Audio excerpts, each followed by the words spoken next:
Hello, good morning. Welcome to our practice. It is the month of the Black Madonna in the Mount Shasta Goddess Temple, and we have a couple of things to get us started for this month. First, I'll share this beautiful artwork by Priestess Devana of the Mount Shasta Goddess Temple. She collaborated with me. She did the artwork, and I selected the images and the space. This is the Madonna of Black Butte. So we chose for this to put the Black Madonna in front of Black Butte, which is a cinder cone of Mount Shasta. Colors aren't so true on the computer. It's more vivid in real life, but you can still see it. She's depicted wearing the cinta, the protective cord of the mother. She's got roses on one side and Shasta lilies on the other, and is holding a Shasta lily.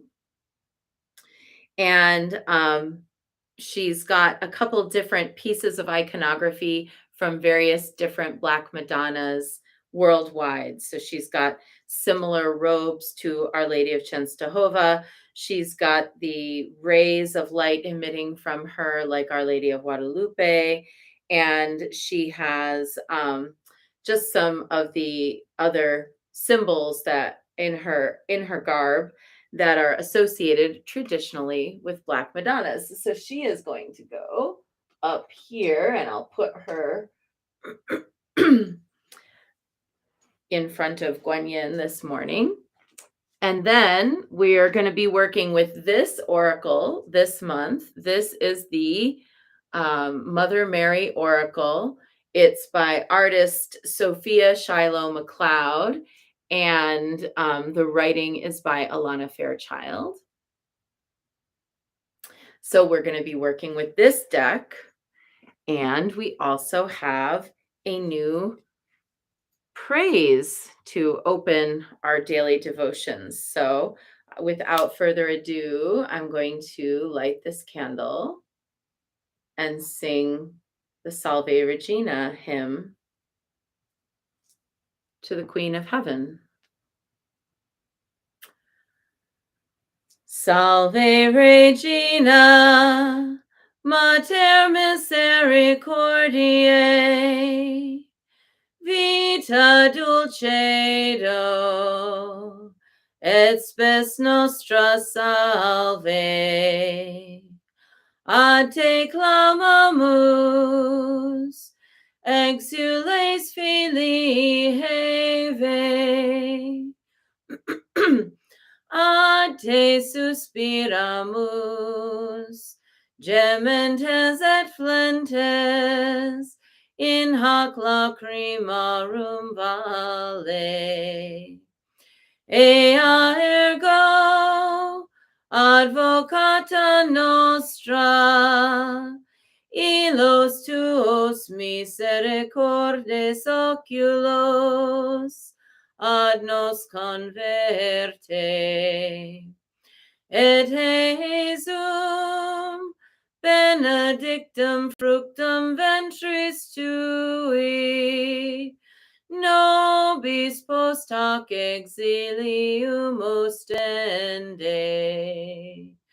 O clemens, O pia, O dulcis Virgo Maria.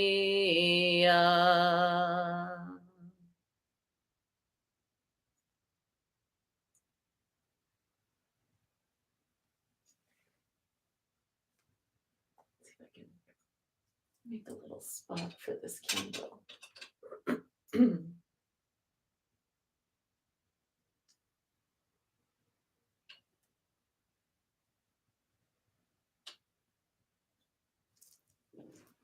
So, welcome to practice to this particular month. And in this month, we get to have the experience of reclaiming the Black Madonna. There has been such a whitewashing of the Virgin Mary in the Christian traditions, taking away all of her power and her personal spiritual authority. Um, when we think about Mother Mary, we're often encouraged by patriarchal narratives to see her depicted as white, as tame, as submissive and surrendered to, um, kind of being this vessel or receptacle through which the Son of God comes into the world, and where her presence, her physical presence in creating the child, carrying the child in her body, does not automatically confer goddess status upon her. Rather, she is merely a vessel, and where then she's depicted again and again as a doting mother, as opposed to what she actually really had to be in those times, which was a fierce survivor. Consider being pregnant, having to give birth in a stable, while you then and your husband shortly thereafter with a newborn are chased by a king and his army out of your land to go live somewhere else.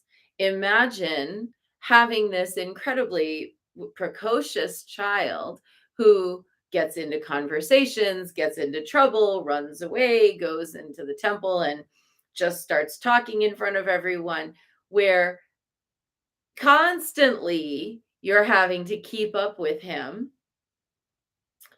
and where you are basically treated as an outcast for at least a particular portion of your life, because nobody believes that you had a virgin birth. And rightly, they shouldn't, because there's only one way that babies get to this planet, and it's by the union of a sperm and an egg, historically, for as long as we've been here, thousands and thousands of years.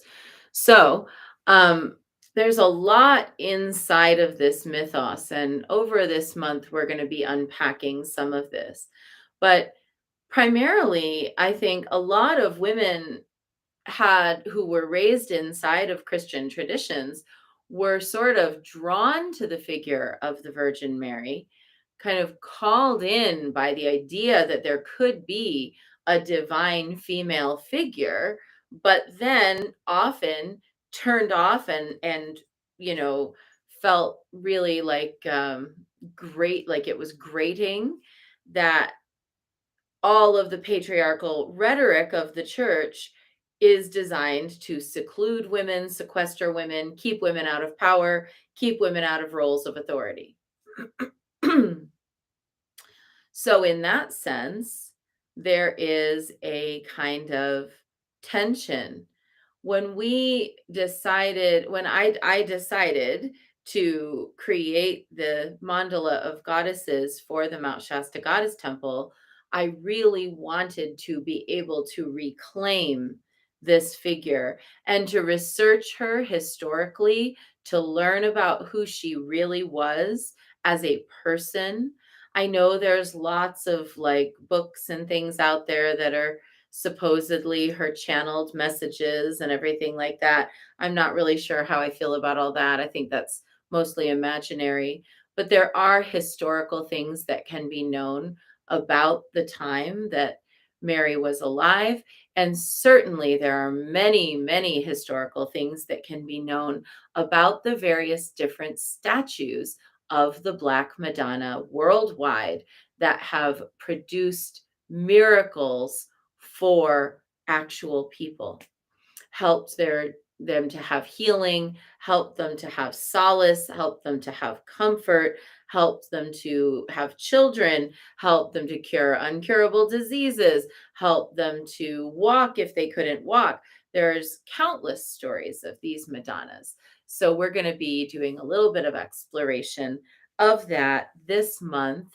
And in our temple, we work with Notre Dame des Sous-Terres, Our Lady Under the Earth, who is the Madonna underneath the cathedral at Chartres. We work with Virgen de Guadalupe, whose basilica is in Mexico City. But Virgen de Guadalupe actually originates in Extremadura, Spain. And the Guadalupe that's now so famous that comes from Mexico was actually given her name by the Spaniards who brought the Catholic religion from Spain to Mexico.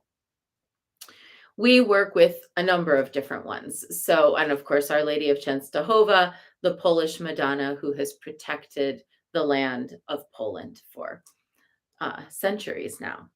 So let's get into it. We're going to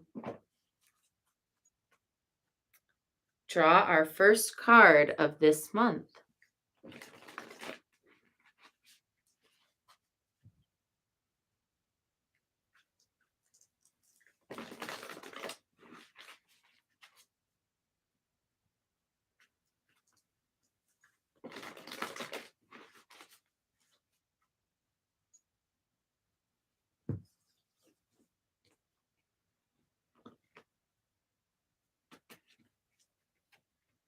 Our Lady of Nourishment is our card today.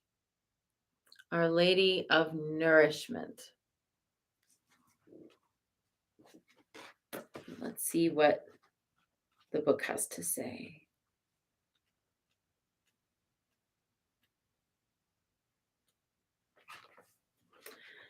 Do you hunger for love, for security, for knowing that all will be well? Do you hunger for food, for possessions, relationships, for opportunities to be free in the world and make a mark? Do you hunger for feelings of tenderness, appreciation, and acknowledgement? Let me fulfill your hunger now through the divine presence and the bounty that it brings.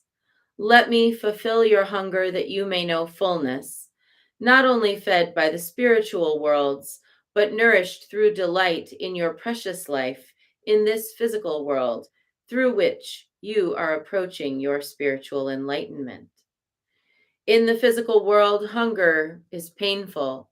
It is a very real physical suffering of impoverished bodies. Hunger can also exist as a subtle and at another level, just as painful spiritual poverty that threatens the continuing existence of the human soul.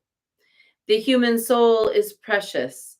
It is what allows for wild abandon and sublime spirit to unite, for the flesh to be sacred and for spirit to be tangible, that it may live in the world as love. It is so extraordinary that any attempt at explanation of it in words is limited at best. But to put it mildly, the human soul is worth fighting for. It's the part of us that feels, that has compassion, creativity, and connection to the living reality of the body and the natural world. It isn't interested in right and wrong, in judgment, or in one belief system over another. What the human soul wants is to thrive, and the only world that it knows to be true is the world of love. So, Our Lady of Nourishment comes today. Angelia says, this resonates with me so very much. Oh, how exciting. Linda's going to go visit the National Shrine of Our Lady of Częstochowa, which is in Doylestown, Pennsylvania this summer. You know, I've never been to that particular shrine. I've wanted to go to it. I've been to, several other Marian shrines in the US, but never to that one. So you have to let me know. Definitely take pictures. So let's talk quickly just about what this concept of soul nourishment can be for us today. I think it's really important considering all of the recent events that have been so saddening and sorrowful and depleting that we give ourselves some space for spiritual nourishment. That might mean choosing to um, take a break for a day from the news. It might mean choosing to spend a little bit extra time in focused prayer and devotion. And whatever it is that we choose to nourish ourselves with today, spiritually or physically, let's make sure to take a moment to dedicate it for that purpose. So often, of course, everything, all life is sacred, but it's easy for us to fall into an attitude of assumption or an attitude of familiarity which profanes the inherent sacredness in everything. Everything has its inherent sacredness, but if our attitude is profane, if our attitude is overly familiar, if we're not thinking deeply about what it is that we're doing, we risk glossing over the sanctity and the sacredness of everything that we encounter. So, let's really make sure today that we take that little extra moment to bless our food, to give thanks for our water, to stand and say a prayer at our shrines, at our altars, to light our candles, to make that a conscious act so that everything that we encounter today, we remember the sacred in it, we remember the fulfillment in it. Because when we profane the sacred, it's sort of like empty calories. It's not nourishing. We might take it in, but we're not being nourished. It's we're taking it in like we take in junk food. We are taking, like something that could be nourishing, and because we're treating it so casually, we don't actually get the benefit of considering it to be sacred. So there's kind of this idea that there's this sacred essence in everything. Let's bring that essence up to the surface today. Really acknowledge it, pay close attention to it, and then create our day from there. That's our short bit, if that's what you were here for. And now let's dive into Guanyin practice. We're going to start with 3 prostrations before the shrine. And we're going to place the Black Madonna's image here on the altar with Guanyin.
And let's take refuge.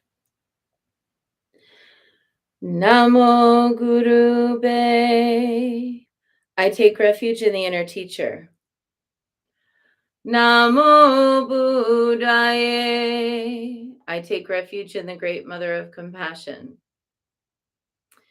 Namo Dharmaye. I take refuge in the wisdom of the ages. Namo Sanghaye. I take refuge in the community of practitioners. And let's set our intention, a person, place, situation, or circumstance that will benefit from today's practice. And today we're holding Letitia, who lost her cat, Michelle, who is really pushed up against the edge of her well-being with a forced move out of the place she's been occupying and really struggling to find a new place to live. And let's kind of just hold space for anybody else. Michelle, that's Michelle, Mandy, who lost her dog, and anybody else who's struggling today.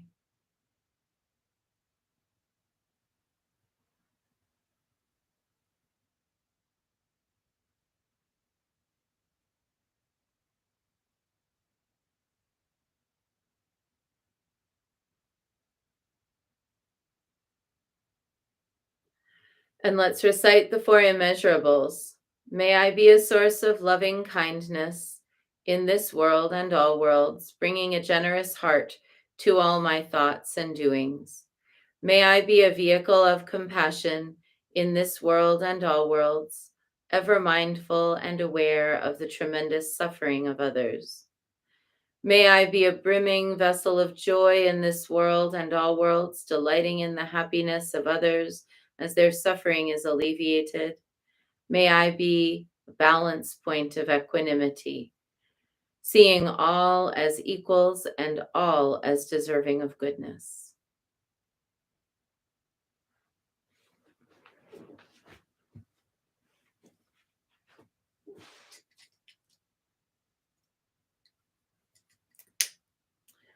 I light this candle as a symbol of the enlightening Dharma way. May it shine brightly for the benefit of all beings. I light this incense as an offering for Guan Yin, she who hears the cries of the world, mother of all.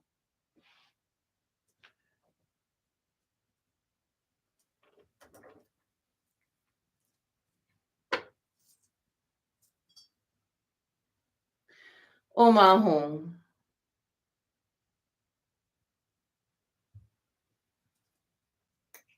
Om Ahum. Om Ahum. Om Ahum. Om Ahum. Om Ahum. Om Ahum.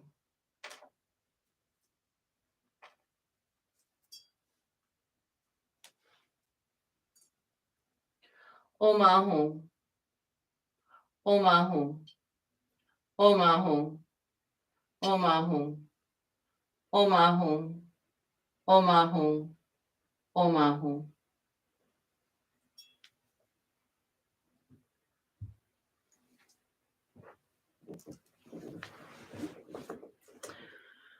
Reverently, I prostrate with my body, speech, and mind and present clouds of every type of offering, actual and virtual. I confess all my destructive actions accumulated since beginningless time and rejoice in the meditation of all holy and ordinary beings. Please, Guan Yin, remain until the end of samsaric existence and turn the wheel of Dharma for sentient beings. I dedicate my own merits and those of others to the great enlightenment.